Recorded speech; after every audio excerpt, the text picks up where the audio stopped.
الحمد لله الحمد لله نحمده ونستعينه ونؤمن به ونتوكل عليه ونعوذ بالله من شرور أنفسنا ومن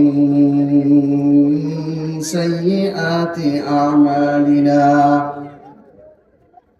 من يهدي الله فلا مضل له ومن يضلله فلا هادي له ونشهد أن لا إله إلا الله وحده لا شريك له وأشهد أن سيدنا وسندنا وحبيبنا ومولانا محمد একবার দুরূদ ইব্রাহিম করি আল্লাহুম্মা সাল্লি আলা মুহাম্মাদ ওয়া আলা আলি মুহাম্মাদ কামা সাল্লাইতা আলা ইব্রাহিম ওয়া আলা আলি ইব্রাহিম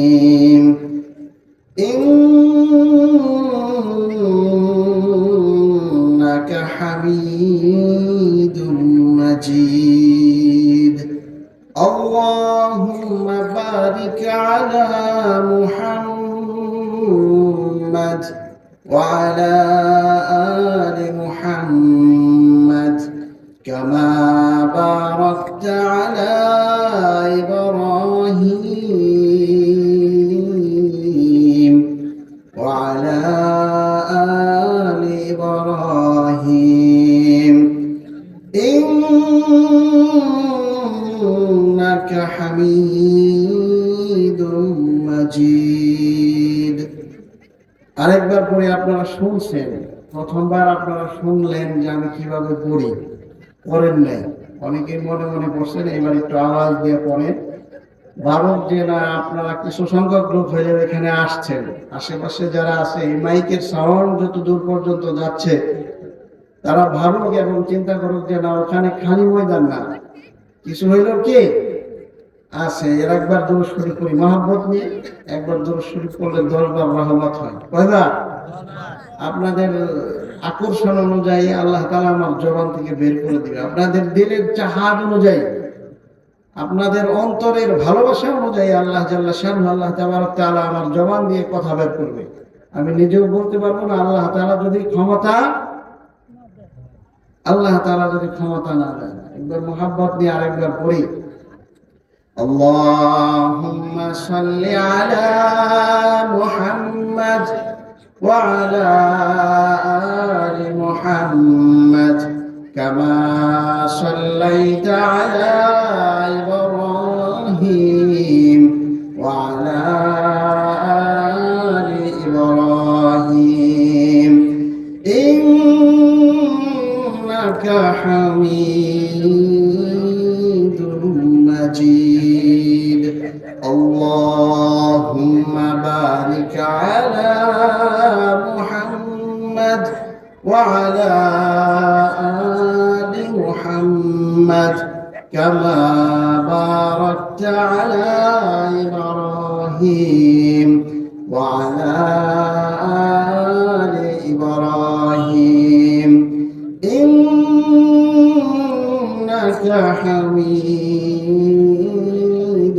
মাজিদ আস্তাগফিরুল্লাহ عن أبي هريرة رضي الله تعالى عنه قال رسول الله صلى الله عليه وسلم الإيمان بضع وسبعون شعبة فأفضلها قول لا إله إلا الله وأدناها إماتة الأعداء عن الطريق والحياء شعبة من الإيمان মুত্তাফাকুন আলাইহি।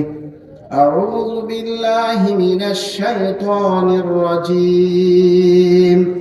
বিসমিল্লাহির রহমানির রহিম।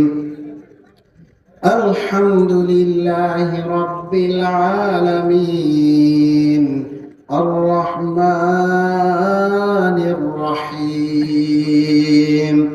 মালিকি ইয়াউমিদ্দিন। ইয়্যাকা না'বুদু ওয়া ইয়্যাকা নাস্তাঈন। ইহদিনাস সিরাতাল মুস্তাকিম। صراط الذين أنعمت عليهم غير المغضوب عليهم ولا الضالين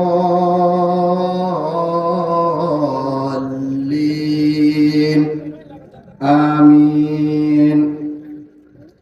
আলহামদুলিল্লাহ, ৬০০ যুব সমাজের উদ্যোগে চতুর্থ বার্ষিক তাফসিরুল কোরআন এই মাহফিলের আজকের সম্মানিত সভাপতি আলহাজ ডাক্তার মোহাম্মদ নাজিমউদ্দিন সাহেব এবং সহ সভাপতি হযরত মাওলানা হাবিবুল্লাহ আল মামুন সাহেব দামাত বরকাতুহুম, এবং আজকের প্রধান আকর্ষণ, প্রধান বক্তা, আন্তর্জাতিক কারি, বিশ্ববিখ্যাতকারী শায়েখ সাইদুল ইসলাম আসাদ হাফিজাহুল্লাহ ইতিমধ্যেই আমাদের মধ্যে উপস্থিত হয়েছেন এবং আরো অনেকেই অনুষ্ঠানের নাম আছে। আল্লাহ তাআলার দরবারে আমরা সবার মনের অন্তর থেকে আল্লাহ তাআলার শেখানো ভাষায়, কার শেখানো ভাষায়? আপনারা একটু কথা বলেন, কার শেখানো ভাষায়? আল্লাহ জাল্লা শানহু, আল্লাহ তাবারক তাআলার শেখানো ভাষায় একবার মনের গহীন থেকে আমরা পড়ি, বলি আলহামদুলিল্লাহ, মাশাআল্লাহ। আমরা তো এই কথাটা সবাই পড়ি, শুকর আদায় করি আলহামদুলিল্লাহ, কিন্তু এইভাবে কখনো শুনি নাই বা শুনতেও পারি যে আল্লাহ তাআলার শেখানো ভাষা। কার শেখানো ভাষায়? আল্লাহ জাল্লা শানহু, আল্লাহ তাবারক তাআলার শেখানো ভাষায় পড়ছি আউযু বিল্লাহি মিনাশ শাইতানির রাজীম। এটা আমরা সব মুসলমানই করি না ভাই? এটা আমরা কেন করি? মাদ্রাসার ছেলেরা কোরআন যখন খুলে তখনই আউযু বিল্লাহি মিনাশ শাইতানির রাজীম এটা পড়ে, কোরআন খুলে বিসমিল্লাহ বলে আল্লাহর নামে শুরু করে। তো আমরা এটা শুধু কোরআন পড়ার সময়ই পড়ি আউযু বিল্লাহি মিনাশ শাইতানির রাজীম। এটা আমাদের শুধু কোরআন শরীফ খুলবো ওই সময় আমল করব না, এছাড়াও আমাদের আমল করার সময় আছে। এটা আপনারা জানতে চান? ইনশাআল্লাহ। আউযু বিল্লাহি মিনাশ শাইতানির রাজীম, এটা হলো বাংলা কথাটা হচ্ছে বিতাড়িত শয়তান থেকে আমি আল্লাহ তাআলার কাছে কি চাই? পানা চাই। তাহলে এইবার দেখবেন ছেলেরা অনেক দুষ্টামি করে, শয়তান বলি আমরা, বলি কি বলি না? ওই সময় শয়তান না বলে আউযু বিল্লাহি মিনাশ শাইতানির রাজীম আমরা এটা পড়বো। বা যে বেশি দুষ্টামি করতেছে, মানানো যাইতেছে না, তাকে দিয়ে এটা পড়ানোর চেষ্টা করব। মানে এই কথা মানে হচ্ছে আমি আল্লাহ তাআলার কাছে শয়তান থেকে মুক্তি চাই। আউযু বিল্লাহি মিনাশ শাইতানির রাজীম এই কথার বাংলা কথাটা কি? আমি বিতাড়িত শয়তান থেকে আল্লাহ তাআলার কাছে কি চাই? আমরা সবাই একবার জবান খুলে বলি যে আমি বলি ইনশাআল্লাহ, বিতাড়িত শয়তান থেকে আল্লাহ তাআলার কাছে আশ্রয় চাই। এবার আরবিতে বলি আউযু বিল্লাহি মিনাশ শাইতানির রাজীম। বিসমিল্লাহির রহমানির রহিম। এখানে যিনি পরম করুণাময়, পরম দয়াময় আল্লাহর নামে, আল্লাহর নামে আমরা শুরু করছি, অর্থটার পর যিনি পরম করুণাময়, পরম দয়াময় আল্লাহর নামে শুরু করছি, তাফসিরে আসে, ব্যাখ্যায় আসে, আল্লাহর নামে এতটুকুই অর্থ। তাহলে আমরা আল্লাহর নামে কি করছি? শুরু করছি। সবাই বলি, আমরা পরম করুণাময় আল্লাহ তাআলার নামে শুরু করছি। আলহামদুলিল্লাহি রাব্বিল আলামিন। জন্ম নেওয়ার পর থেকে তো এই শব্দটা মসজিদে যাওয়ার পরে হুজুরের কণ্ঠে, মক্তবে, নামাজে কতবার শুনছি না? কেউ কি বলতে পারবেন কতবার বলছি? তার হিসাব নাই। এটা হলো আরবি, এটার বাংলাটাকে আমাদের জানা দরকার। যাবতীয় প্রশংসা একমাত্র কার? সবাই একটু আওয়াজ দিয়ে বলেন না, ভালো লাগে না? আলহামদুলিল্লাহ, ভালো লাগবে ইনশাআল্লাহ। যাবতীয় প্রশংসা একমাত্র কার? আলহামদুলিল্লাহি রাব্বিল আলামিন। এটার বাংলা কথাটা হচ্ছে যাবতীয় প্রশংসা, মানে সব প্রশংসার মালিক কে? আলহামদুলিল্লাহি রাব্বিল আলামিন। সবাই একবার বলি, যাবতীয় প্রশংসা, যাবতীয় প্রশংসার একমাত্র মালিক কে? আর রহমানির রহিম, যিনি পরম করুণাময় এবং পরম দয়াময়। মালিকি ইয়াউমিদ্দিন। একবার পড়ি সবাই, মালিকি ইয়াউমিদ্দিন। এটার বাংলা কথাটা হলো বিচার দিবসের অধিপতি কে? আল্লাহ তাআলা বলে, আমি বিচার দিবসের অধিপতি, মানে বিচার দিবসের মালিক। কারণ আল্লাহ জাল্লা শানহু, আল্লাহ তাবারক তাআলা এখন মালিক নয়, এখনো কি মালিক?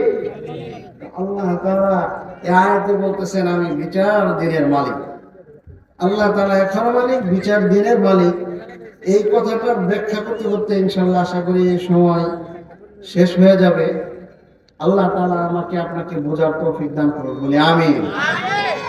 আমি আরেকটা হাদিস পড়ছি। عن أبي هريرة رضي الله تعالى عنه قال قال رسول الله صلى الله عليه وسلم الإيمان بضع وسبعون شعبة فأفضلها قول لا إله إلا الله وأدناها إماطة الأذى عن الطريق والحياء شعبة من الإيمان متفق عليه। মানে হাদিসটা বুখারীতেও আছে, মুসলিম শরীফেও আছে। যারা উলামা হযরত তারা তো বুঝতে পারছে আলহামদুলিল্লাহ। প্রসিদ্ধ হাদিস।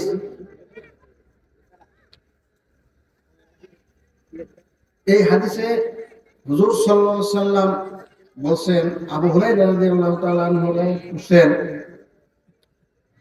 যে ঈমানের মধ্যে 70-এরও অধিক শাখা আছে। কতটি শাখা? 70-এরও অধিক শাখা। তার মধ্যে সর্বোত্তম শাখা লা ইলাহা, সবাই বলি লা ইলাহা। সবাই খালি ওয়াজ শোনার জন্য অধীর আগ্রহে আছেন, শুনবেন ইনশাআল্লাহ। আপনারা একটু বলেন, বলতে বলতে ইনশাআল্লাহ হবে। বলি আলহামদুলিল্লাহ। আমরা যে এখানে অল্প কিছু লোক, এরপরে হয়তো আরো লোকজন আসবো, আমরা শুকর আদায় করতে পারছি। কিতাবে লেখে আমরা যে প্রথমে শুকর আদায় করতে পারছি, এই জন্য আরেকবার শুকর আদায় করা দরকার। বলি আলহামদুলিল্লাহ। এটা এখন জান্নাতের বাগান হয়ে গেছে। এরপরে যে আমরা আরেকবার শুকর আদায় করতে পারছি, এই জন্য আরেকবার করা দরকার। বলি আলহামদুলিল্লাহ। কিতাবের মধ্যে রাখি আমি যে আপনি আরেকবার বলতে পারছে, এই জন্য আরেকবার করা দরকার। বলি আলহামদুলিল্লাহ। এইভাবে মৃত্যু পর্যন্ত আমি আর আপনি যদি শুকর আদায় করতে থাকি, আল্লাহ তাআলার এক গ্লাস পানির শুকর আদায় করে শেষ করা যাবে না। বলি আলহামদুলিল্লাহ। যখন আমার আপনার পানির প্রয়োজন হবে, যখন আমার আপনার তৃষ্ণা লাগবে, পানির প্রয়োজন হবে, ওই মুহূর্তে যদি পানি আমাকে আপনাকে না দেয়, কেমন অবস্থা হবে? যে ওই সময় পানি পায় না, সেই একমাত্র জানে কেমন অবস্থা হবে। তো এই জন্য কিয়ামত পর্যন্ত যদি আমি আর আপনি শুকর আদায় করতে থাকি, তাহলে আল্লাহ তাআলার এক গ্লাস পানির শুকর আদায় করে শেষ করতে পারবো না। ইমানের মধ্যে 70-এর অধিক শাখার মধ্যে সর্বোত্তম শাখা লা ইলাহা, আর সর্বনিম্ন শাখা রাস্তা হইতে কষ্টদায়ক জিনিস সরিয়ে দেওয়া। সর্বোত্তম শাখা লা ইলাহা ইল্লাল্লাহ। হাদিসে আছে এই কালেমা যে একবার পড়ছে ইমানের সাথে, আল্লাহ রাসূল সাল্লাল্লাহু আলাইহি সাল্লাম বলেন সে দাখালাল জান্নাহ, সে জান্নাতে প্রবেশ করবে ইনশাআল্লাহ। কি আমরা সবাই ইনশাআল্লাহ কি সুবহানাল্লাহ বললেন? একজন সুন্দর সমাসুরে। তাহলে আমাদের আশা আছে না ইনশাআল্লাহ জান্নাতে যাওয়ার? এখানে আমরা সবাই জান্নাতে যাব ইনশাআল্লাহ, মাশাআল্লাহ। আমরা সবাই এখানে জান্নাতে যাব যে কালেমা একবার পড়ছে। আর যে ব্যক্তি এই কালেমা একবার পড়ে, হুজুর সাল্লাল্লাহু আলাইহি সাল্লাম বলেন, একবার যে ইয়াকিন আর ইখলাসের সহিত এই কালেমা পড়তে পারে, তার পিছনের সমস্ত গুনাহগুলো মাফ করে দেন আল্লাহ।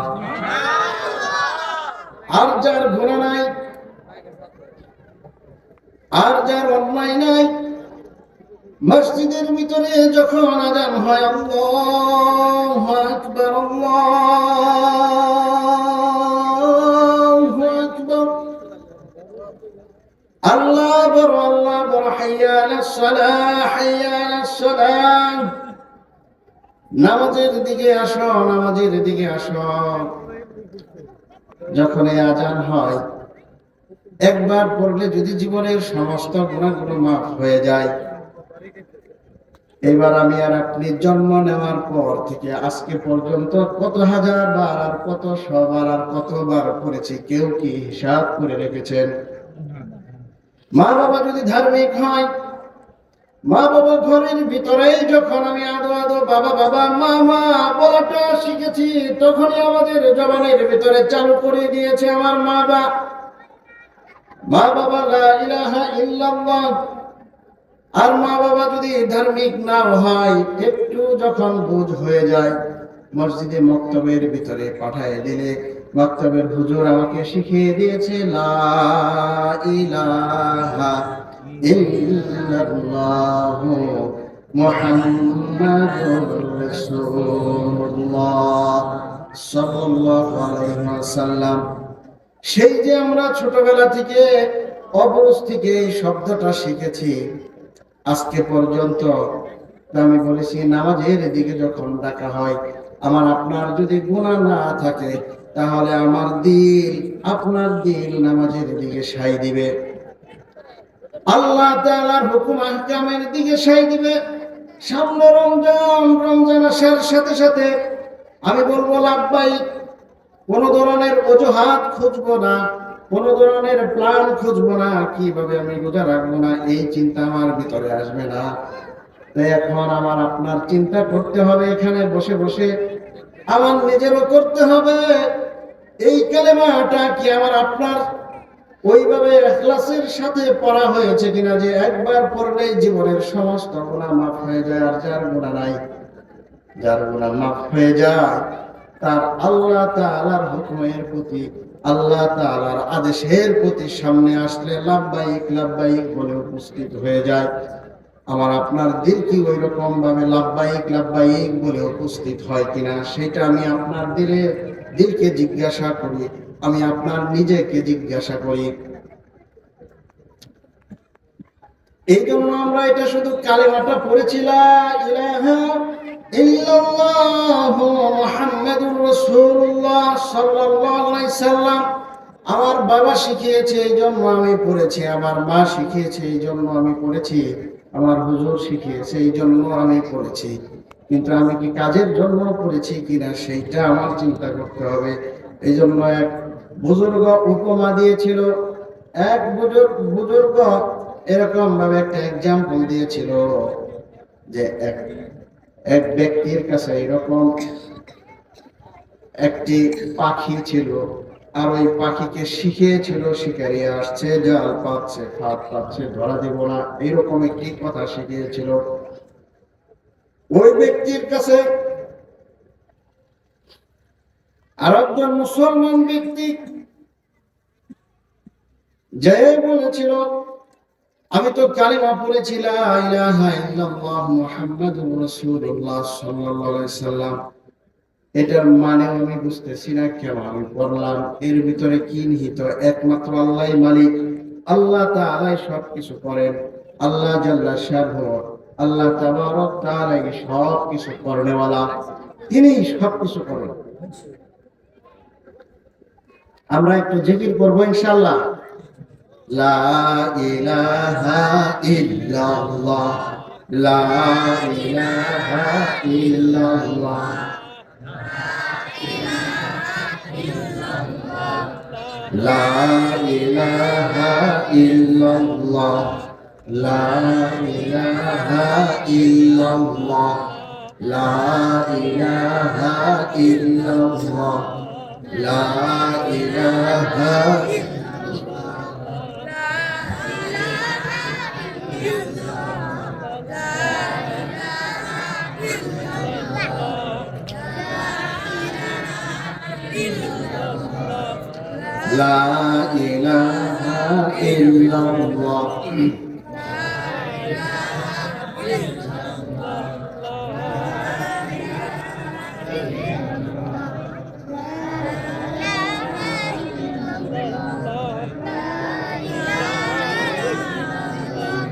লা ইলাহা ইল্লাল্লাহ মুহাম্মাদুর রাসূলুল্লাহ সাল্লাল্লাহু আলাইহি ওয়াসাল্লাম।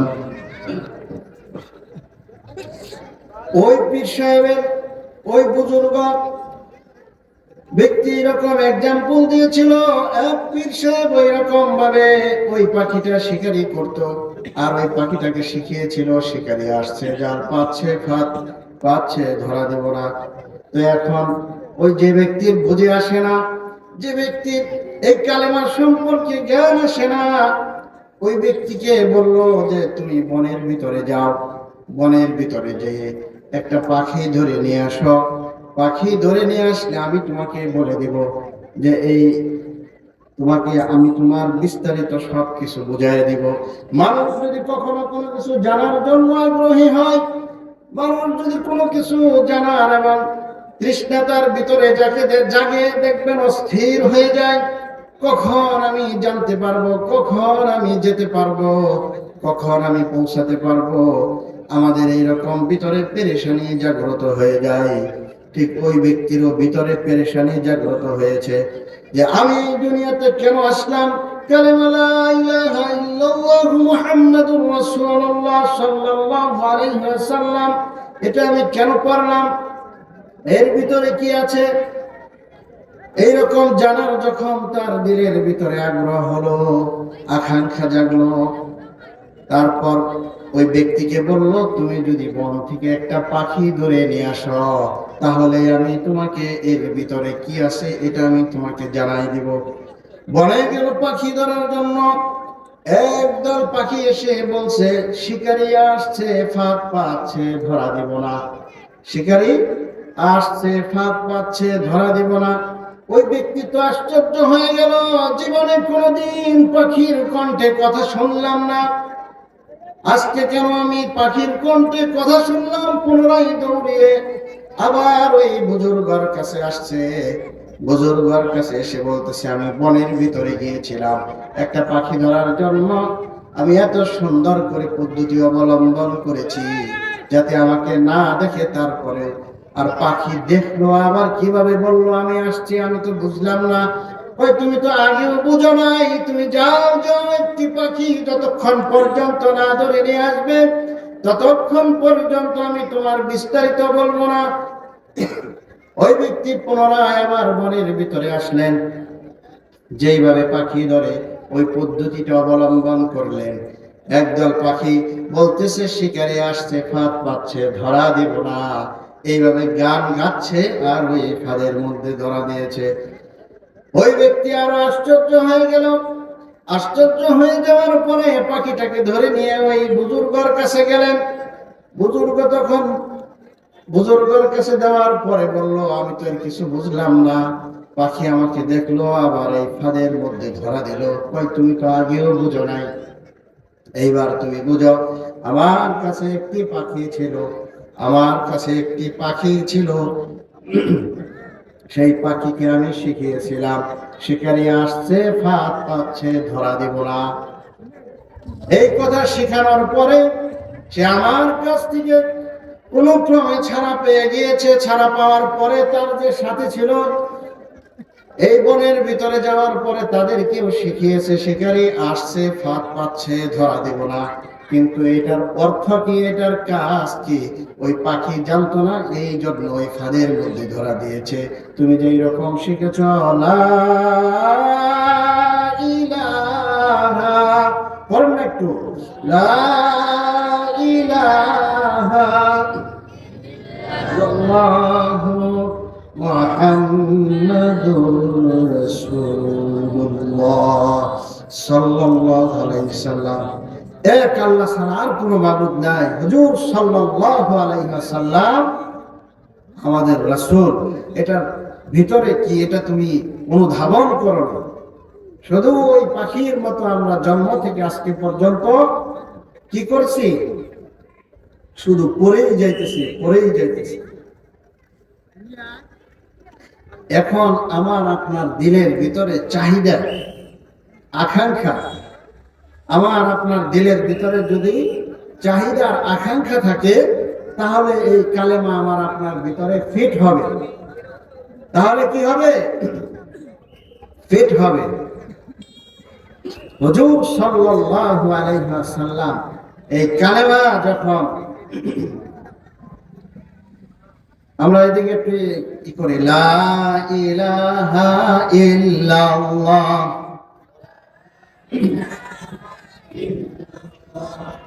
লা ইলাহা ইল্লাল্লাহ, লা ইলাহা ইল্লাল্লাহ,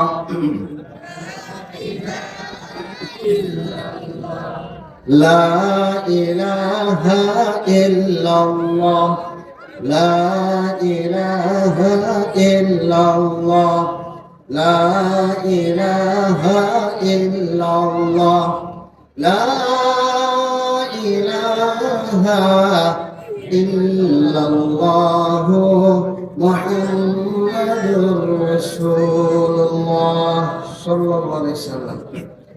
জগৎ বিখ্যাত ইতিহাসের কিতাব আল বিদায়া ওয়ান নিহায়ার মধ্যে কিছু সুন্দর ঘটনা আসছে, যে আমার আপনার দিলে যদি চাহাত থাকে, কিভাবে আমি আর আপনি ঈমান পাবো, কিভাবে আমি আর আপনি ঈমান পাবো, আর কিভাবে আমি আর আপনি চাহাত না থাকলে ঈমান পাবো না। ঈমানটা আমার আপনার মজবুত হবে, আর মজবুত হলে তখনই আমার এই যে সামনে রোজা আসতেছে, রোজা রাখতে মজা লাগবে, নামাজ পড়তে মজা লাগবে, পয়সা হইলে হজ করতে মজা লাগবে, পয়সা হইলে যাকাত দিতে মজা লাগবে, সব কিছু কি লাগবে, মজা লাগবে। হুজুর সাল্লাল্লাহু আলাইহি ওয়াসাল্লাম যখন এই দিনের প্রচার শুরু করছেন, এখন বর্তমানে সবচেয়ে পাওয়ারফুল রাষ্ট্র কোনটা? আমেরিকা। আর ওই সময় সবচেয়ে পাওয়ারফুল রাষ্ট্র ছিল রোম। কি ছিল? রোম। নবীজিকে হত্যা করার জন্য মনে করেন ওই বাদশাহ 14,000 সেনা নিয়ে নিয়ত করছে হত্যা করবে। তার ঘরের ভিতরে মেয়ে ছিল। আমি তো মালয়েশিয়াতে থাকি, সবাইকে বলে যাই বিদেশ যাওয়ার সময়, এরকম বাদশাহ যখন যুদ্ধে আসতেছে, আমার আপনার প্রিয় নবীজিকে হত্যা করার উদ্দেশ্যে, বলি নাউজুবিল্লাহ, নিয়তটা খারাপ। তো যখন ঘর থেকে বের হবে, ওই বাদশার একটি মেয়ে ছিল, মেয়ের কাছ থেকেও বিদায় নিয়ে বের হবে। মেয়েকে জিজ্ঞাসা করতেছে যে, বাবা আমি তো এইরকম যাইতেছি মক্কার জমিনে, ওখানে একজন নতুন ধর্মের ইনি আসছে, তাকে হত্যা করতে। তখন ওই মেয়ে বাবাকে বলল যে যে কি তাকে হত্যা করে দিবেন বাবা, যুদ্ধ শুরু করবেন? কয় না, প্রথমে যাওয়ার পরে তাকে যাচাই করব, তিনি কি কথা বলে সেগুলা শুনবো।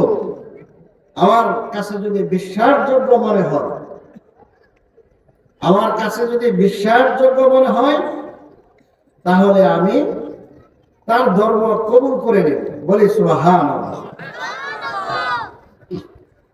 আর যদি বিশ্বাসযোগ্য না হয়, তাহলে তো আমার নিয়ত আছেই তাকে হত্যা করব। মানে এইরকম নিয়ত করে সবচেয়ে শক্তিশালী সেনা নিয়ে, 14,000 সেনা নিয়ে সে রোম থেকে রওনা হয়েছে। আর মেয়ে তখন তার বাবাকে বলছেন যে বাবা, আপনি যদি তার কথায় বিশ্বাস করেন, তার পথ যদি অনুসরণ করেন, তাহলে সর্বপ্রথম ওখান থেকে এসে আমাকে তার পথ অনুসরণ করাবেন। বলি সুবহানাল্লাহ। তাহলে মেয়ের কি ভালো নিয়ত না? কি নিয়ত? ভালো নিয়ত, যে তার পথ যদি আপনি অনুসরণ করেন, আমাকেও সেই পথ অনুসরণ করাবেন সর্বপ্রথম, দ্রুত এসে। এইরকম সুন্দর একটি নিয়ত। আর ওই বাদশাহ রওনা হলেন। বাদশাহ মক্কার দিকে আসলেন। মক্কায় আসার পর এরকম মজমা বসে গেছে। মজমা যখন বসছে, মজমা বসার পর দেখবেন যে আমাদের গ্রামে যদি কোনো বিচার আচার হয়, কিছু লোক আছে আন্তাজেই কথা বলতে থাকে, থাকে কি থাকে না? কারণ পারমিশন নাই না, কি নাই না, পারমিশন নাই না। এখানে মুরব্বী আছে, সভাপতি আছে, কারো পারমিশন লাগে না, সে চিল্লা পাল্লা করে শুরু করে দেয়। আছে নাকি এরকম লোক? আবার সবাই ঠান্ডা করে, আবার বসে, আবার শুনে। মক্কার মধ্যে এরকম পরিবেশ, আবু জেহেল অনেক তো খুশি, কারণ মারার জন্য ঘুরে, নাউজুবিল্লাহ। নবীজির যারা শত্রু তারা খুব খুশি, কারণ তাকে হত্যা করার জন্য পৃথিবীর সবচেয়ে ক্ষমতাধর বাদশাহ এখানে আসতেছে, এই জন্য সে খুশি। এখন সে তো আইসাই হত্যা করবে না, এটা যাচাই বাছাই করবে। এটা যখন আবু জেহেল বুঝতে পারছে, আর ওই মজমার ভিতরে আবু জেহেল দাঁড়িয়ে বলতেছে, কি বলতেছে? আবু জেহেল দাঁড়িয়ে বলতেছেন যে ভাতিজা, তুমি যদি বলতে পারো আমার হাতের ভিতরে কি আছে, তাহলে আমি সহ এখানে যারা আছে সবাই তোমার দিন, তোমার পথ অনুসরণ করে নেব। বলি সুবহানাল্লাহ। বাদশাহ বলল যে আমি বিচার করার জন্য আসলাম, আর এখানে কি আপনারাই বিচার করে ফেলতেছেন? সেও তো মক্কার মাতাব্বর। আচ্ছা ঠিক আছে, আপনার হাতে যা আছে তারা যদি বলে, বাদশাহ বলতেছে লুকিয়ে রাখছেন, এই কথা যদি উনি বলতে পারে, আপনারা যদি অনুসরণ করেন, আপনারা গণ্যমান্য ব্যক্তি, তাহলে আমিও এটা অনুসরণ করে নেব, বিচার সহজ করে দেব। বুঝতে পারছেন? বিচার সহজ করে দিলেন। আবু জেহেল কি বুঝতে পারেন নাই যে তিনি সত্যিই নবী? তিনি তো আরো আগ থেকেই বুঝতে পারছেন। আবু জেহেল আরো অনেক আগে থেকেই বুঝতে পারছেন যে মুহাম্মদুর রাসূলুল্লাহ সাল্লাল্লাহু আলাইহি ওয়াসাল্লাম সত্যিই নবী। বলি আল্লাহু আকবার।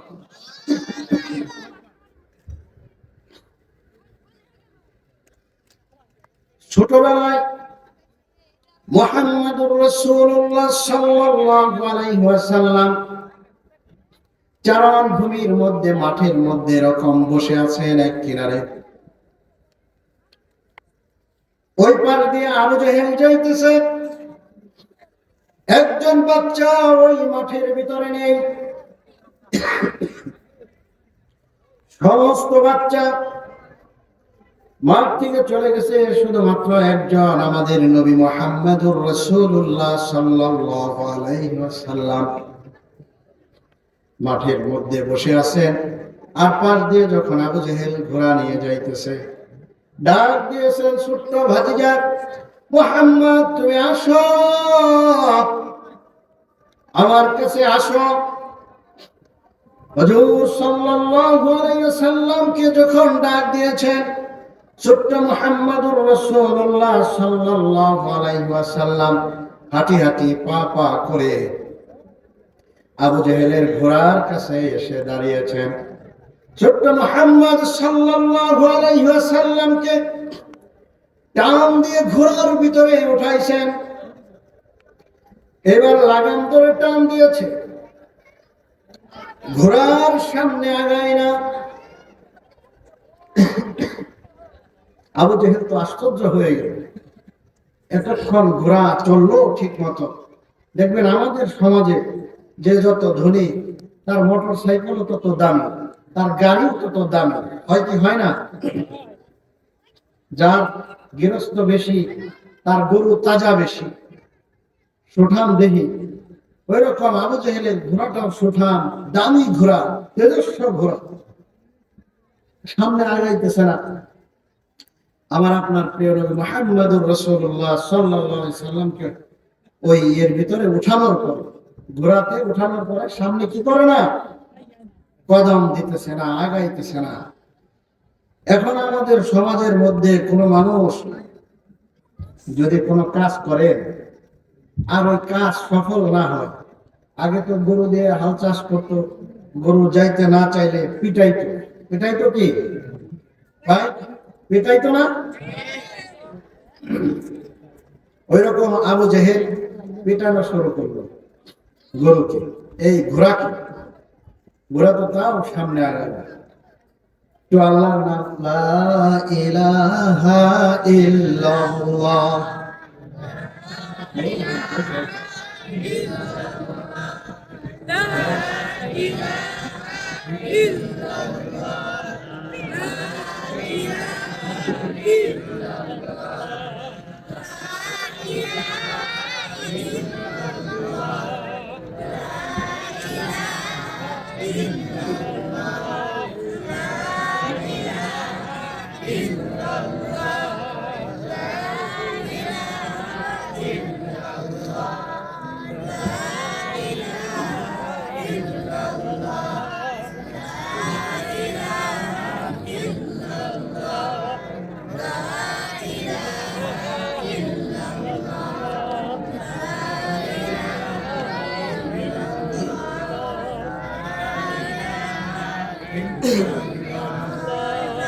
লা ইলাহা ইল্লাল্লাহ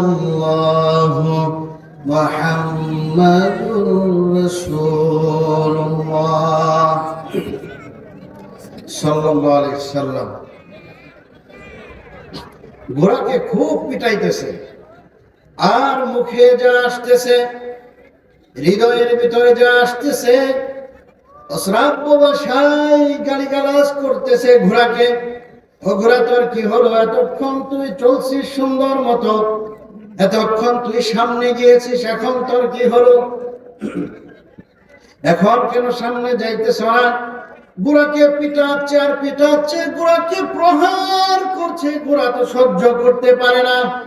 ঘোড়া তার মনের ভিতর থেকে ঘোড়ার যে জবান আছে সেই জবান দিয়ে আল্লাহ তাআলার কাছে হাত তুলেছে। বলি আল্লাহু আকবার। ও মালিক, তুমি যদি আমার জবানটা খুলে দিতে, তাহলে আমি আজকে আবু জেহেলকে বলতাম আমি কেন সামনে আগাই না, কেন আমি সামনে কদম সামনে কেন আমি দিচ্ছি না। ও আল্লাহ, দয়া করে তুমি আমার জবানটা খুলে দাও। আল্লাহ তাআলার কাছে দোয়া করার পরে, আল্লাহ তাআলার কাছে চাওয়ার পরে ঘোড়ার জবানটা রব্বে কারীম খুলে দিয়েছে। বলি আল্লাহু আকবার। ঘোড়া এবার আবু জেহেলকে বলতেছে, আবু জেহেল, তুমি যদি পিটাইতে পিটাইতে আমার রূহটা বের করে দাও, তুমি যদি পিটাইতে পিটাইতে আমার জান বের করে দাও, আমাকে যদি একেবারে মেরেও ফেলো, তারপরেও আমি সামনে আগাবো না, যতক্ষণ না পর্যন্ত ছোট্ট মুহাম্মদ সাল্লাল্লাহু আলাইহি ওয়াসাল্লামকে তোমার সামনে না বসাও। বলি আল্লাহু আকবার। আমাদের সমাজে দেখবেন বাচ্চাদেরকে মোটর সাইকেলের পিছনে নিয়ে যায়, আবার মোটর সাইকেলের সামনেও নিয়ে যায়। ওই সময় তো ঘোড়া ছিল, বাচ্চাদেরকে পিছনেও বসাতো আবার সামনেও বসাতো।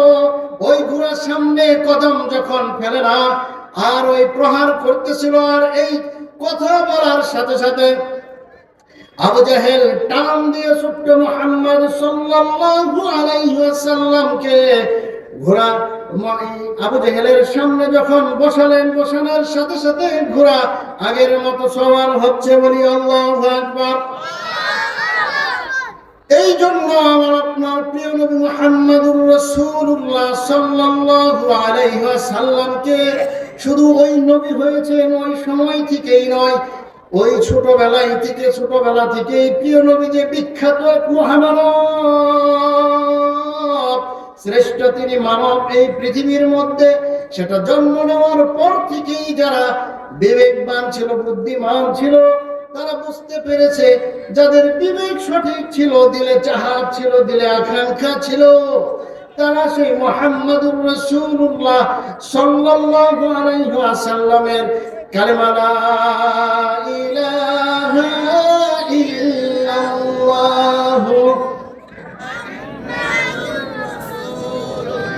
সাল্লাল্লাহু আলাইহি সাল্লাম এই কালেমা গ্রহণ করে নিয়েছেন। এই কালেমা গ্রহণ করে নিয়েছেন। ওই যে বিচার ব্যবস্থা, ওই বিচার ব্যবস্থার মধ্যে বলছে আমার হাতের মধ্যে কি আছে, এই কথা যদি তুমি আবু জেহেল বলতে পারো, তাহলে আবু জেহেল বলতেছে যে আমিও তোমার ধর্মে দীক্ষিত হব, সবাই তোমার প্রতি ঈমান আনবে। এইবার আমার আপনার প্রিয় নবী মুহাম্মদুর রাসূলুল্লাহ সাল্লাল্লাহু আলাইহি সাল্লাম বলেন, ও আমার চাচা, আপনার হাতের মধ্যে কি আছে, এই কথাটা যদি আমি না বলে আপনার হাতের ভিতরে যা আছে তারাই যদি বলে দেয়, তাহলে কেমন হয়? তখন তো আবু জেহেল না বলে আর পারতেছে না, তাহলে তুমি যে সত্যি নবী এ কথা গ্রান্টেড আরো বেশি হয়, এ কথা সাবেত আরো বেশি হয় তুমি যে সত্যি নবী। তখন আমার আপনার প্রিয় নবী মুহাম্মদুর রাসূলুল্লাহ সাল্লাল্লাহু আলাইহি ওয়াসাল্লাম বলতেছেন, আবু জেহেলের হাতের ভিতরে কি আছো, হাতের ভিতরে কি আছো আল্লাহ তাআলার আদেশে তোমরা বলে দাও। হাতের ভিতর থেকে আওয়াজ আসছে, লাব্বাইক ইয়া রাসূলুল্লাহ, লাব্বাইক ইয়া হাবিবাল্লাহ, লাব্বাইক ইয়া রাসূলুল্লাহ। আমরা হাতের ভিতরে পাথর গুলো জমায়েত হয়ে আছি, বলি আল্লাহু আকবার। 14,000 সেনা নিয়ে বাদশা ওখানে বলল, হে মুহাম্মদ সাল্লাল্লাহু আলাইহি ওয়াসাল্লাম, আপনার ধর্মের আপনার পথ অনুসরণ করার জন্য আমাকে কি করতে হবে সেই জিনিসটা আমাকে বলে দেন। তিনি সাথে সাথে শিখাইয়া দিলেন, বলে দিলেন যে আপনারা পড়ে নেন, লা ইলাহা ইল্লাল্লাহু মুহাম্মাদুর রাসূলুল্লাহ সাল্লাল্লাহু আলাইহি ওয়াসাল্লাম। ওখান থেকে ইমানের তেজে ইমান নিয়ে ইমানের বলে বলিয়ান হয়ে 14,000 সেনা নিয়ে বাদশাহ যখন রোমের দিকে রওনা হলো, তার ঘর থেকে তার মেয়ে কি বলে দিয়েছিল আপনারা তো মনে আছে? এরকম ভাবে বাদশাহ যখন তার দরবারে গেলেন, বাদশাহ যখন তার দরবারে চলে গেলেন, দরবারের বাহির থেকেই ঘরের বাহির থেকে গুনগুন আওয়াজ আসতেছে, ঘরের ভিতর থেকে বাহির থেকে বাদশা শুনতে পায়, ঘরের ভিতরে আওয়াজ আসতেছে, ঘর থেকে আওয়াজ হলো, লা ইলাহা ইল্লাল্লাহু মুহাম্মাদুর রাসূলুল্লাহ সাল্লাল্লাহু আলাইহি ওয়াসাল্লাম। বাদশাহ বড় আশ্চর্য হয়ে গেল, ঘরের ভিতর থেকে আওয়াজ কিভাবে আসে? ঘরের ভিতরে ঢুকে দেখে তার মেয়ে গুনগুন করে কালেমা পড়ছে মধুর সুরে, গুনগুন করে এই মধুর বাণীটা সে পড়তেছে। বাদশাহ যে মেয়েকে জিজ্ঞাসা করলো, বাবা আমাকে তুমি বলেছিলে মুহাম্মাদুর রাসূলুল্লাহ সাল্লাল্লাহু আলাইহি ওয়াসাল্লামের দিন যদি আমি কবুল করে নেই, তোমাকে যেন সর্বপ্রথম আমি এই দিন পৌঁছিয়ে দেই। তাহলে তোমাকে পৌঁছিয়ে দেওয়ার আগে কে তোমাকে পৌঁছিয়ে দিল এই মধুর বাণী? কে তোমাকে জানাইয়া দিল এই মধুর কালিমা? তখন মেয়ে বলতেছে, বাবা কে পৌঁছিয়ে দিয়েছে আমি জানি না, দূর থেকে আওয়াজ এসেছে আপনাদেরকে একজন মানুষ পড়াইতেছেন, একজন মানুষ বলতেছেন লা ইলাহা ইল্লাল্লাহ মুহাম্মাদুর রাসূলুল্লাহ সাল্লাল্লাহু আলাইহি সাল্লাম। আপনারা পড়তেছেন, আপনাদের সাথে সাথে আমিও পড়ে নিয়েছি। তখন তার বাবা বলল, দূরে মক্কার জমিনে তো মুহাম্মাদুর রাসূলুল্লাহ সাল্লাল্লাহু আলাইহি সাল্লাম আমাকে এই কালেমা আমাদেরকে পড়িয়েছেন, সে তো হাজার হাজার মাইল দূরে।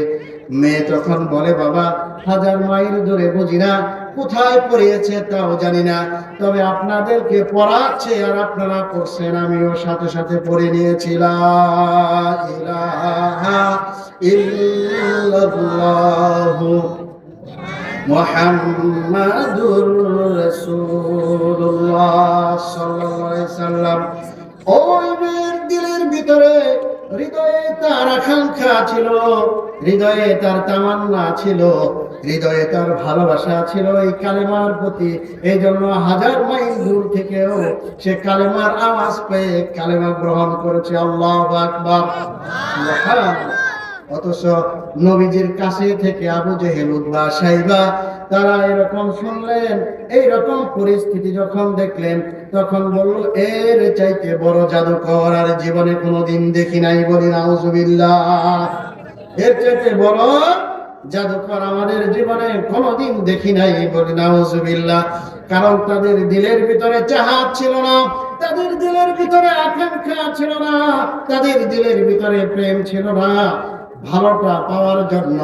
এই জন্য আপনার আমার দিলের ভিতরে যদি আকাঙ্ক্ষা থাকে, তামান্না থাকে, ইচ্ছা থাকে, তাহলে অবশ্যই অবশ্যই আল্লাহ পাক রব্বুল আলামিন আমাকে আপনাকে খাঁটি ইমানদার না বানিয়ে এই দুনিয়া থেকে নেবেন না।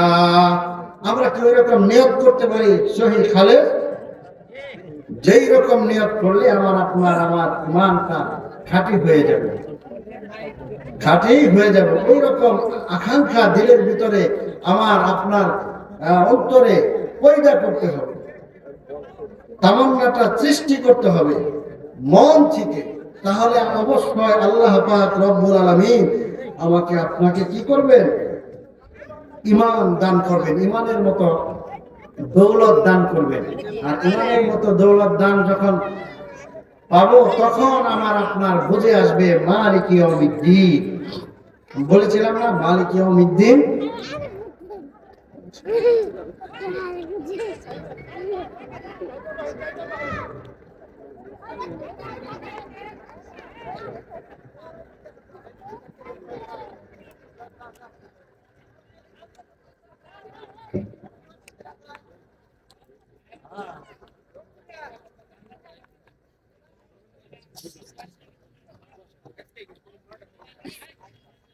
আলহামদুলিল্লাহ। আমরা তো বলছিলাম যে মালিক ইয়াউমিদ্দিন, এটার অর্থটা জানো কি? বিচার দিবসের মালিক। তো বলছিলাম যে কেন আল্লাহ কি এখন মালিক না? এখন কি মালিক? আমরা আওয়াজ দেন না কেন? সবাই মোটামুটি তো লোক হয়েছে, বলি না আলহামদুলিল্লাহ। সামনে মাত্র 2-4 জন ছিলেন, এখন তো আরো কিছু আসছে, আস্তে আস্তে আসবে, তাই না? ইনশাআল্লাহ। এটা জান্নাতের বাগান।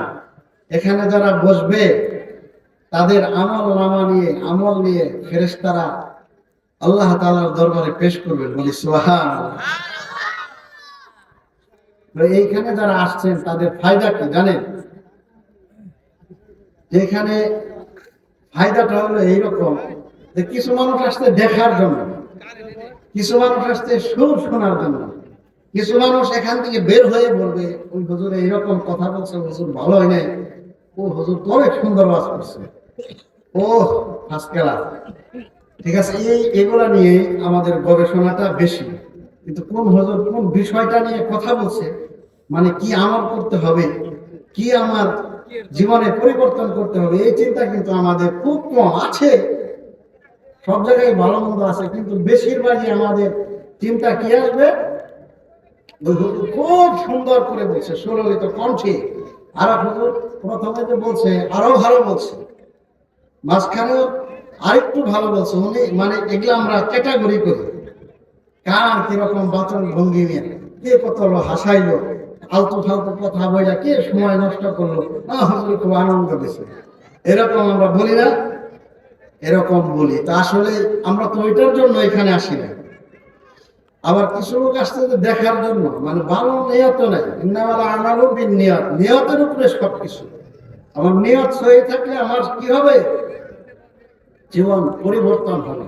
আমার নিয়ত সুন্দর হইলে আমার জীবন পরিবর্তন হবে, আরো সুন্দর হবে। আর আমার নিয়তে গরমিল থাকলে, তো এইখানে আল্লাহ তাআলার কাছে বলেন যে কিছু বান্দা আসছে এদের কোনো নিয়তই নেই, বুঝলে, এরা যে প্যান্ডেলে বসছে এদেরকে কি মাফ করব, এদেরকে কি ক্ষমা করব? তাদের জন্য সুসংবাদ, ওই ভালো নিয়তওয়ালাদের কারণে আল্লাহ তাআলা তাদেরকে মাফ করে দেয়, বলি সুবহানাল্লাহ। সবাইকে মাফ করলে কি আমাদের কারো ক্ষতি আছে, কারো লস আছে? বাইরে বাইরে ঘুরলে মাফ হবে না, বাইরে বাইরে ঘুরলে মাফ হবে না, ওটা তো ঘোরাঘুরিতে হবে। এখানে বসলে মাফ হবে ইনশাল্লাহ, বুঝে বলি আর না বুঝে বলি, ঠিক আছে। আমরা কোরআন পড়লে বুঝা পড়লেও সব, না বুঝা পড়লেও সব। বুঝা পড়লে মজা বেশি, বুঝা পড়লে কি বেশি, মজা বেশি। তো মালিক ইয়াউমিদ্দিন, বিচার দিবসের অধিপতি আল্লাহ জাল্লা শানহু, আল্লাহ তাবারক তাআলা তো এখনো মালিক। আল্লাহ তাআলা আসলে আমাদেরকে দুনিয়াতে ছাইরা দিছে। দুনিয়াতে কি করছেন, দুনিয়াতে আমাদেরকে ছেড়ে দিছে, যে আমাদের যা খুশি তা আমাদেরকে মালিকই বানিয়ে দিছে, বলি না সুবহানাল্লাহ।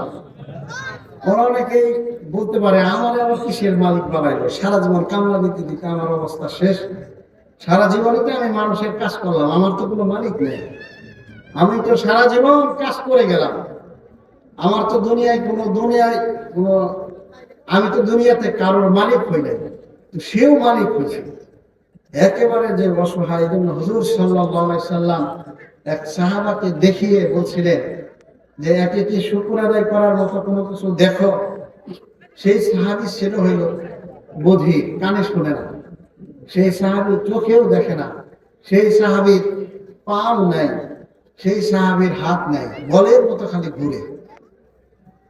সেই সাহাবীর কি নাই, পাও নাই, বলের মতো শুধু রুলিং করে।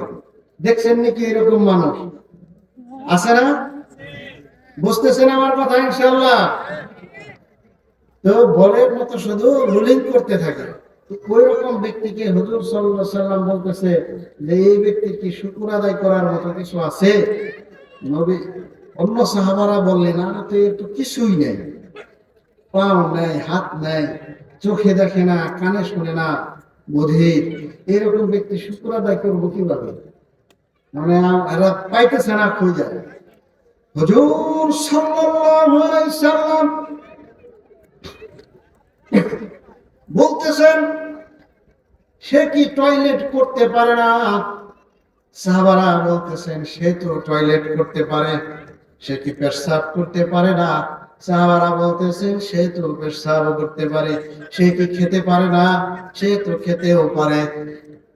তখন সাহাবাদেরকে নবীজি বুঝিয়েছেন, আর এখনকার সময় আমি আর আপনি বুঝি যে আমার হাত আছে, পাও আছে, সব কিছু আছে, সব কিছু থাকার পরেও যদি আমি খেতে না পারি, এরপরে যদি আমি পেশাব করতে না পারি, আমি যদি পায়খানা করতে না পারি, তাহলে আমার পা থাকার মূল্য কি হলো, আমার হাত থাকার মূল্য কি হলো, আমার চোখ থাকার মূল্য কি হলো, আমার কান থাকার মূল্য কি হলো?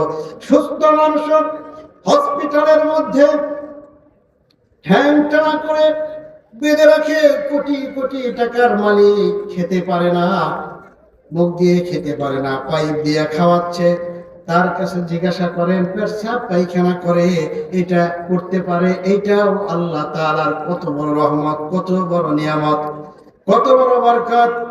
এই জন্য আল্লাহ তাআলার ওই যে আমি বললাম, দুনিয়ার মধ্যে যেই ব্যক্তি তার কোনো মালিক নাই, সে ভাবতে পারে যে আমি কার মালিক হয়েছি, আমি তো কারোর মালিক হই নাই। এই দুনিয়াতে তো মানুষজনের কাজ করতে করতে দুনিয়াতে আজকে একজনকে মালিক বানাই, কালকে আরেকজনকে মালিক বানাই, পরশু আরেকজনকে মালিক বানাই। এই দুনিয়াতে আজ পর্যন্ত আমার কোনোদিন মালিক কেউ হয় নাই, তা আমি তো মালিক হতে পারি নাই। সেও মালিক হয়েছে কিভাবে?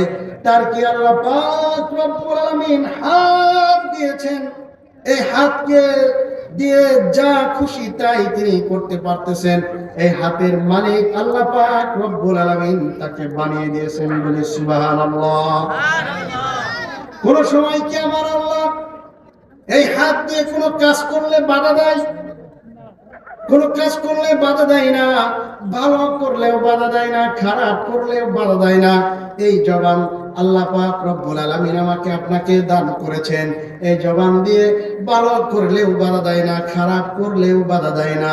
কান আল্লাহ পাক রব্বুল আলামিন দিয়েছেন, এই কান দিয়ে ভালো শুনলেও বাধা দেয় না, খারাপ শুনলেও বাধা দেয় না। আমার আপনার যে ব্রেন দিয়েছেন, শরীরের অঙ্গ প্রত্যঙ্গ দিয়েছেন, সমস্ত অঙ্গ প্রত্যঙ্গ দিয়ে আমি আর আপনি যা খুশি তাই করতে পারি। কিন্তু আল্লাহ জাল্লা শানহু, আল্লাহ তাবারক তাআলা কি আমাকে আপনাকে বাধা দেয়? বাধা তো কখনোই দেন না। কিন্তু আমাকে আপনাকে এই সমস্ত জিনিসের মালিক আল্লাহ পাক রব্বুল আলামিন দুনিয়াতে বানিয়ে দিয়েছেন, বলি সুবহানাল্লাহ। সুবহানাল্লাহ। কিয়ামতের দিন মালিক ইয়াউমিদ্দিন আল্লাহ যে বলে, বিচার দিবসের অধিপতি আমি। ওই দিন আমার হাতও থাকবে, ওই দিন আপনার আমার চক্ষু থাকবে, কানও থাকবে, ব্রেনও থাকবে, পাও থাকবে, শরীরের সমস্ত অঙ্গ প্রত্যঙ্গ কিয়ামতের দিন আমার আপনার থাকবে। কিন্তু ওই দিন আমি যা খুশি তাই হাত দিয়ে করতে পারবো না, আমি যা খুশি তাই আমার এই জবান দিয়ে বলতে পারবো না। আমি যদি মিথ্যা কথা বলি আমার হাত বলে দিবে, কারণ ওই দিন হাত আমার মালিকত্ব গ্রহণ করবে না। ওই দিন আমার পা দিয়ে আমি কোন খারাপ জায়গায় গিয়েছি সেটা পা বলে দিবে, কিন্তু পা ওই দিন আমার মালিকত্ব গ্রহণ করবে না। আমার কান ওই দিন বলে দিবে, আমার এই কান দিয়ে আমি কি শুনেছি, ভালো শুনেছি না খারাপ শুনেছি। ওই কিয়ামতের দিবসে আমার কান আমার কথা শুনবে না, আমার মালিকত্ব ওই সময় আমার কানের প্রতি থাকবে না, আমার চোখ আমার মালিকত্ব গ্রহণ করবে না। আমি বলবো খারাপ দেখি নাই, চোখ বলে দিবে আমি কি কি দেখেছি, আমার চোখ বলে দিবে আমি কি কি দেখেছি এই দুনিয়ার ভিতরে। সব কিছু এই চোখ বলে দিবে, জিহ্বা বলে দিবে এই জিহ্বা দিয়ে আমি কি কি অন্যায় করেছি, কারণ কার মাল আমি খেয়েছি অন্যায় ভাবে। এই ঠোঁট দিয়ে আমি কি কি মিথ্যা কথা বলেছি, এই ঠোঁট আমার মালিকত্ব গ্রহণ করবে না। কিয়ামতের দিন এই ঠোঁট জবান খুলে যাবে, ঠোঁট বলে দিবে যে কি কি মিথ্যা কথা এই ঠোঁটের সাহায্যে আমি আর আপনি বলেছি। এইরকম এই পৃথিবীর ভিতরে আমার এই অঙ্গ প্রত্যঙ্গ দিয়ে কি কি অন্যায় আমি করেছি সমস্ত কিছু আল্লাহ পাক রব্বুল আলামিনের সামনে বলবে। ওই সময় আমার কিছু থাকবে না। আপনারা সবাই জানেন, আধা হাত উপরে সূর্য থাকবে, বাতের ফ্যান গুলো যেইভাবে টক বগাইতে থাকে, উতরাইতে থাকে, ঠিক সেইভাবে মাথার মগজ গুলো উতরাতে থাকবে, কিন্তু মানুষের রূহটা বের হয়ে যাবে না, তার রূহ ভিতরেই থাকবে, কষ্ট মুক্ত হবে। এরকম কিয়ামতের দিন আল্লাহ পাক রব্বুল আলামিন আমাকে আপনাকে প্রত্যেকটা আমল সম্পর্কে, প্রত্যেকটা কাজ সম্পর্কে জিজ্ঞাসা করবেন। ফামান ইয়ামাল মিসকালা যাররাতিন খায়রান ইয়ারা ওয়া মান ইয়ামাল মিসকালা যাররাতিন শাররান ইয়ারা।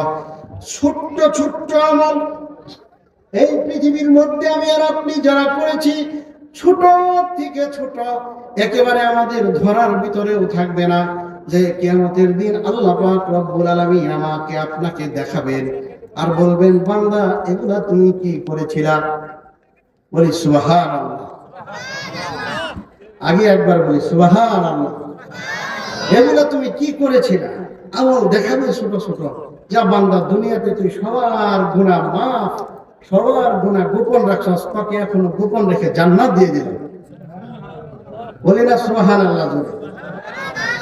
সমস্ত এই জবান দিয়ে আমি আর আপনি যদি অন্য মানুষের দোষ গুণ গোপন রাখতে পারি, তাহলে এই উসিলায় আল্লাহ তাআলা আমাকে আপনাকে ক্ষমা করে দেবেন। এই উসিলাতেও আল্লাহ জাল্লা শানহু আল্লাহ তাবারক তাআলা ক্ষমা করে দেবেন। যে বান্দা তুমি করছিলা কি ছোট ছোট গুনাহ আমাকে আপনাকে দেখাবে। তো আমরা দুনিয়াতে মানুষের দোষ ত্রুটি গোপন রাখার কারণে আল্লাহ জাল্লা শানহু আল্লাহ তাবারক তাআলা আমাকে আপনাকে ক্ষমা করে দিবেন। আমরা যেন ওই কাতারে পড়ি, সবাই বলি আমিন। এখানে কি আমাদের অন্যায় নাই? আমাদের কি গুনাহ নাই? আমরা এখানে কেউ গুনাহ ছাড়া নাই। হয়তো কেউ আল্লাহর ওলি থাকতে পারেন, কিন্তু আমার তো আছে অনেক গুনাহ। তো আমি আল্লাহর রহমত নিয়ে বাঁচার আশা করি। কার রহমত নিয়ে? আল্লাহর রহমত নিয়ে। আমরা সবাই আল্লাহর রহমত নিয়ে বাঁচার আশা করব। তো আল্লাহ পাক রব্বুল আলামিন এই জমিনের মধ্যে আমাকে আপনাকে পাঠাইছে অল্প কিছুদিনের জন্য মালিক বানিয়ে। তাহলে এই আমি হয়তো ঘরের মালিক, আমার কথায় আমার বাড়িতে 5 জন শুনে, আবার যে মেম্বার হয় তার এই সমাজের কথা, তার কথা 10 জন শুনে। এইরকম ভাবে এক একজনকে আল্লাহ তাআলা এক এক ভাবে মালিক বানিয়ে রাখছেন। এইখানে যার যতটুক মালিক বানিয়ে রাখছেন তাকে ততটুকুই হিসাব দিতে হবে। এই জন্য যে বলে 500 বছর আগে গরিব জান্নাতে চলে যাবে, কারণ সে তো তার হাত পা অঙ্গ প্রত্যঙ্গের মালিক, আর অন্য কোনো মালিক না। তার কি হাত পা বা নিজের দেহের, নিজের খাওয়া খরচ এই মালিক, আর অন্য কোনো তার মালিক আল্লাহ তাআলা বানাই নাই। তার হিসাবও লম্বা চড়া না, সঠিক সহজভাবে আল্লাহ তাআলা তার হিসাবও নেবেন। এই জন্য আল্লাহ তাআলা আমাকে আপনাকে সম্পদ আবার না থাকলে ঈমান আমল রাখা কঠিন, আল্লাহর হুকুম মানাও কঠিন। এই জন্য আমরা চাবো সম্পদ ওই পরিমাণ, যেই পরিমাণ সম্পদ হইলে আল্লাহ তাআলার হুকুম আহকাম মানতে আমার আপনার সহজ হয়। কি হয়? সহজ হয়। এই পরিমাণ আল্লাহ পাক রব্বুল আলামিনের কাছে আমি আর আপনি কি চাবো? সম্পদ চাবো। আবার সম্পদ একেবারে না থাকলেও আমার আপনার আল্লাহ তাআলার গোলামি করা কঠিন। আল্লাহ তাআলার একটু জিকির করি, আল্লাহর নামটা আমরা নেই। লা ইলাহা ইল্লাল্লাহ, লা ইলাহা ইল্লাল্লাহ।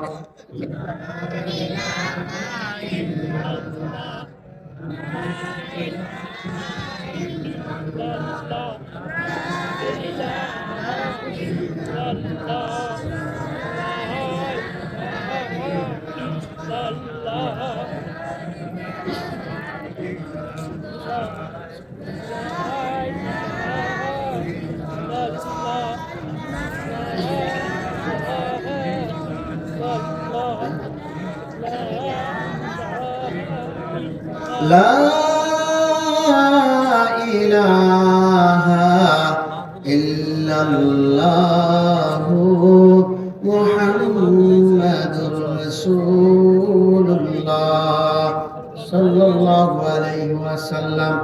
আল্লাহ পাক রব্বুল আলামিন এই দুনিয়ার মালিক আমাকে বানিয়েছেন কয়েকদিন পরেই রোজা।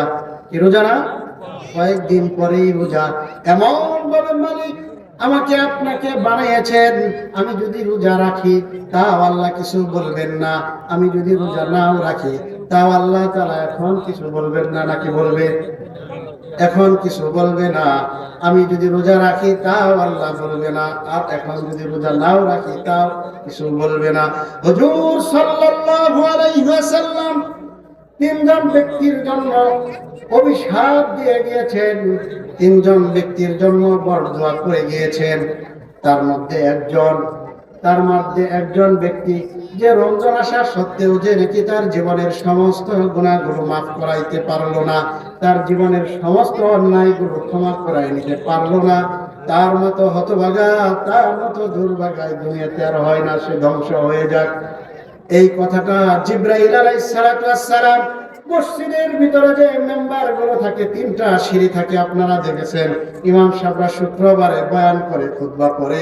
এই 3টা সিঁড়ির ভিতরে যখন আল্লাহ রাসূল সাল্লাল্লাহু আলাইহি সাল্লাম এক সিঁড়িতে পা রাখলেন বললেন আমিন, আর এক সিঁড়িতে পা রাখলেন বললেন আমিন, তৃতীয় সিঁড়িতে পা রাখলেন বললেন আমিন। জিবরাইল আলাইহিস সালাতু ওয়াস সালাম কানে কানে এসে আমার আপনার প্রিয় নবী মুহাম্মদুর রাসূলুল্লাহ সাল্লাল্লাহু আলাইহি সাল্লামকে বলতেছেন যে নাকি রমজান আসা সত্ত্বেও তার জীবনের সমস্ত গুনাহগুলো ক্ষমা করায় নিতে পারলো না, সে ধ্বংস হয়ে যাক। নবীজি বলছেন আমিন। এখানে জিবরাইল আলাইহিস সালাতু ওয়াস সালাম বরদোয়া করছেন, আর নবীজি আমিন বলছেন। যেই উম্মতের জন্য আমার আপনার প্রিয় নবী নিজের জান দিয়ে দিতে চাইছেন, কখনো বরদোয়া করেন নাই। কি করেন নাই? কখনো বরদোয়া করেন নাই। কিন্তু রমজান আসা সত্ত্বেও যে নাকি তার জীবনের গুনাহ মাফ করাইতে পারলো না, কত বড় কথা! মাফ করাইতে পারলো না, তার ধ্বংস হোক।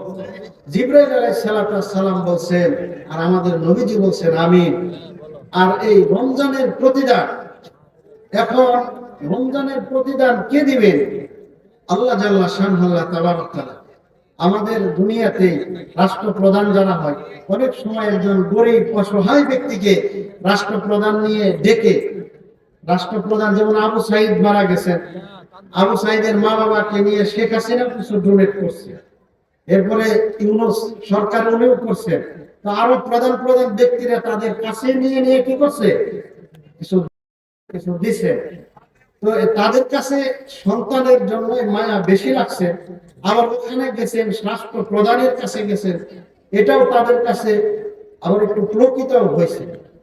এরকম ওটা তো মৃত্যুর কারণে হয়েছে, এমনি মৃত্যু ছাড়াও একজন অসহায় রাষ্ট্রপ্রধানরা অনেক সময় দেখে অন্য আরেকজনকে নিয়ে এরকম হাদিয়া তোফা দেয় না? বিভিন্ন সরকার প্রধান হাদিয়া তোফা এরকম দেন। সরকার প্রধানের কাছ থেকে একটা হাদিয়া নেওয়া, আর একটা হলো সরকারের অনুদান দিতে দিতে মন্ত্রী থেকে এমপি থেকে চেয়ারম্যান, চেয়ারম্যানের থেকে মেম্বারে আইনা একবারে ব্যক্তির কাছে পৌঁছিয়ে দিছে, অসহায় ব্যক্তির কাছে। আর সরাসরি অসহায় ব্যক্তিকে সরকার প্রদান দিলে যেরকম প্রকৃত আনন্দিত হয়, ঠিক ওই রকম প্রকৃত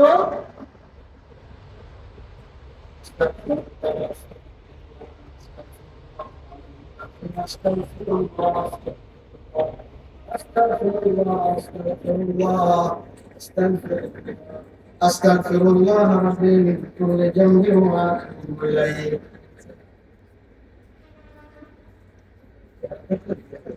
তো আলহামদুলিল্লাহ, ওটা কিন্তু নিরূপিত হইতো। ওই ঠিক ওই রকম রোজার প্রতিদান স্বয়ং আল্লাহ জাল্লা শানহু আল্লাহ তাবারক তাআলা সমস্ত আমলের প্রতিদান আল্লাহ পাক রব্বুল আলামিন ফেরেশতাদের মাধ্যমে দেওয়াবে, কিন্তু রোজার প্রতিদান স্বয়ং নিজ হাতে আল্লাহর কাছে নিয়ে আল্লাহ তাআলা সরাসরি বান্দাকে দিবেন। বলি না সুবহানাল্লাহ। তো এর চাইতে কি আর সৌভাগ্য হতে পারে? আল্লাহু আকবার। আল্লাহ তাআলা আমাকে আপনাকে আল্লাহ তাআলার কাছ থেকে রমজানের এই প্রতিদান নেওয়ার তৌফিক দান করুন। সকলেই বলে আমিন।